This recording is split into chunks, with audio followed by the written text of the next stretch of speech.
Good evening, Trump's family. Welcome back to my channel. Have a good night, everyone, and God bless you. Alright, the following is a collection of news from Patriots. Let's get into the news this night. It looks like the DOJ is moving to see what else they can get away with, shifting the goalposts, if they're able to gain a conviction against the ban, and instead of going to jail for 6 months if this is possible, if they're able to do this, of course, their big target is Trump. They want to see if they're able to do it to Bannon, and then Peter Navarro and others who they have on their crosshairs, and then Trump would be the main course. They want this so bad. And the DOJ, Biden's DOJ, led by the gremlin Merrick Garland, continues to move in this direction. They've now have sent direction that they are looking for 6 months in prison for Steve Bannon, and who would and who wouldn't put it past these people once they get Bannon into prison, that they activate their assets within the prison to ensure they can eliminate Bannon. So let's go and dive into this. Go into it. Front of Postmillennial over here. It says breaking: Biden's DOJ recommends 6 months prison terms for Steve Bannon. That's right. The department. Biden's Department of Justice has recommended a prison term of 6 months for contempt of Congress, of which he was found guilty of 2 counts in July. Ban into contempt charges stem from the refusal to comply with subpoenas from January 6 committee in Congress twice. Bannon would also be slapped with a $200,000 fine if the DOJ sentencing recommendations are headed by the judge or heeded by the judge per political ban, and pleaded not guilty to the charges, and sentencing will take place October 21. Bannon, who was asked to testify about his dollars at the Capitol riot in January 6, 2021, told the committee that he could not reveal the contents of private communications between himself and President Trump due to Trump's invocation of executive privilege. The DOJ balked at that, and judge sided with him this after Trump, in July, revoked his executive privilege, clearing the way for being a testify. The DOJ said that the contempt charge is still staying, and the judge agreed that contempt. The committee had won that communication between Bannon and Trump, because the two were reportedly in touch during the events at the Capitol, which took place on that day. Bannon has been very vocal in his opposition to the trial of the January 6 committee's chair Benny Thompson, calling him gutless for sending a staff member to testify as the prosecution's for witness. He further called Thompson an absolute disgrace. Thompson has previously said that the defendant's use of the Fifth Amendment as an indicator of guilt. Thompson said that ultimately Donald Trump, the president, United States, spurred a mob of domestic terrorists to march down to the Capitol to subvert American democracy. January says committee last week voted subpoenaed Trump's testify before the body, to which Trump replied, he loves the idea. This is, of course, a breaking story. So we might have follow-up later through the week, and I'll keep you guys abreast of it. But once again, the DOJ showing its abuse of power, going after its political opponents. What a big voice if they're able to pull them off air and throw him in jail. That would be a victory for the Biden regime. They are actively hunting and going after anybody who is in their way. And then, this is some big news: the left, like usual Democrats, are getting hit in the face with a real dose of reality, as they take their support and their strategic advantages for granted. Of course, we've covered the shift in voter demographics over the last couple of years. And we've also covered the shift in money. The Democrat Party, of course, likes to market itself as the party representing the working class. But of course, as we know, and as we've covered, the Democrat Party is increasingly becoming the party of the billionaire class.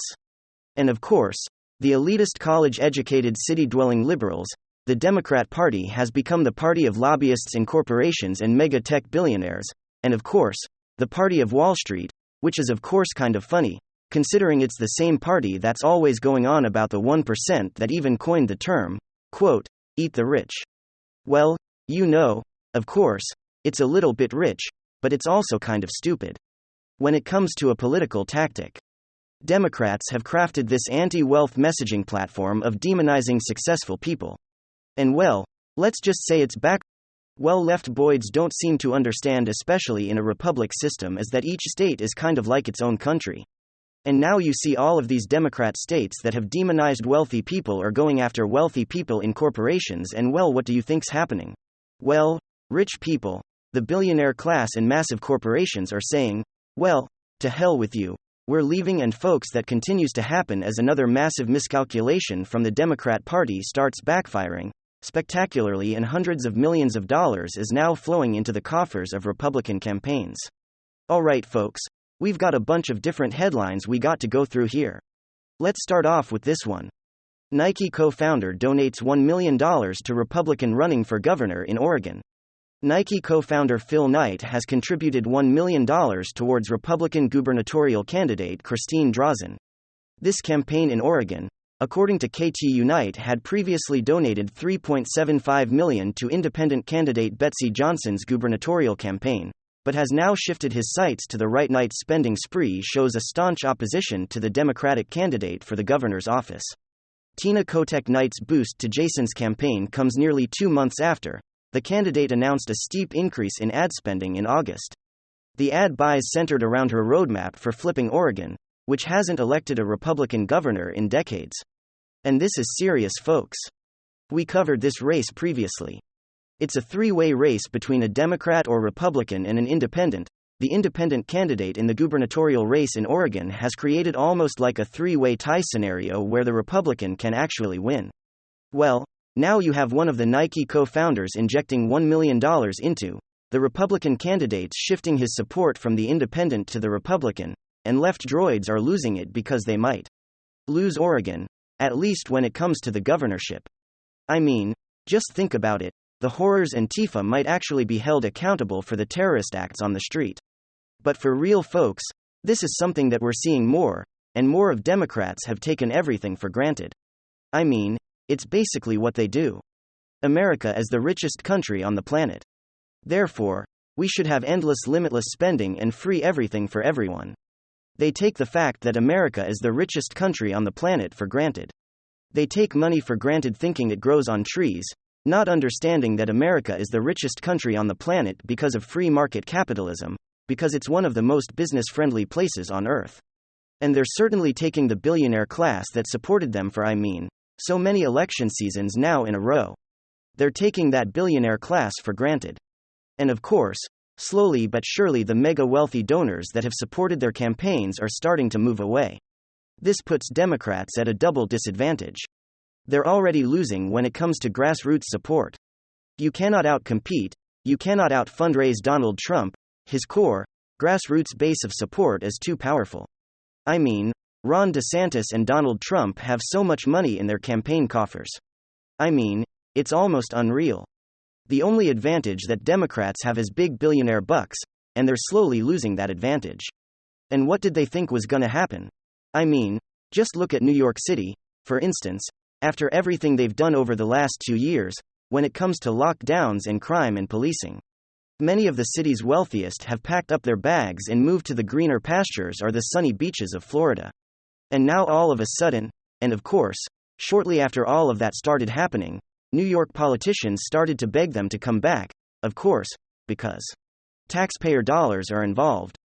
And we saw the same thing happened in California as Governor Gavin Newsom literally begged Californians to please come back to Florida, and that absolutely desperate, pathetic campaign ad that he ran, and it shows how the whole thing is backfiring in Democrats' faces. What did you think it was going to happen? Once again, they just don't seem to understand basic market forces. You can see increased taxes and regulations on companies and expect them to stay. They're going to move to Texas. You can't take people's freedoms away and expect them to stay. They're going to move to Florida. You cannot police your streets and allow criminal elements and criminal gangs to take over the city like it's friggin' Gotham and expect people to not GTF. And that's where these next headlines start coming in. Multibillionaire who fled Lightfoot, Chicago to land in Florida is donating $100 million to GOP candidates. This cycle Citadel owner Ken Griffin fled Lightfoot, Chicago to Florida earlier this year, and he brought his company with him. The hedge fund firm known as Citadel moved its operations to Florida, setting a more business-friendly environment. Well, now the GOP and Wall Street have a new $100 million megadonor this cycle as billionaire CEO Ken Griffin for the first time as the third-ranked top donor this cycle, with $50 million going towards Republican House and Senate candidates. I mean, talk about a red pill, talk about a shift. We're seeing tons of first-time Democrat voters, which of course is seriously impactful, but equally as impactful are first-time billionaire megadonors shifting towards the GOP. Democrats have just royally screwed everything up for themselves. They've alienated regular people. They've alienated successful people, have alienated freedom-loving people. I mean, for Pete's sakes, What's going to be left in a couple years? All it's going to be left in the Democrat Party are purple-haired vegan activists, because, frankly, that seems like the only demographic that Democrats are really catering to. It's no longer a party of the people. And it's also no longer a party of business, wealth, Wall Street, and billionaires. I mean, look at what they did with Elon Musk. They turned Elon Musk into a Republican voter. The man literally said he's gonna vote for Republicans, he's gonna vote for Ron DeSantis. Joe Rogan said the same thing. They had the richest man on the planet and his companies in the state of California. They antagonized him, they continue to do it. And now he's living and operating his business out of Texas and voting Republican probably for the first time ever. Good job, Democrats and big Democrat cities. Like a wise man once said, congratulations, you played yourself. You've caused a massive red pill to be swallowed by the masses. It's having ripple effects. Billionaires are waking up actually. Here's another example. You can't do it overnight. Billionaire warns of danger from going green too rapidly. Of course, he's probably talking about the state of California in one way or another. You've screwed the pooch on this one. Your tax coffers are going to take a serious hit. And that's on top of the fact that we already know that California cities are getting hit hardest by inflation, which of course, is no surprise to anyone. You've created this inflation crisis, this recession that we're heading into. It's disproportionately impacting your voters and your residents, and now the tax dollars are leaving and moving to Republican states. I mean, you can't make this stuff up, folks. But at the end of the day, you vote Democrat, you get Democrat results. Basically that simple. Thanks for sticking around.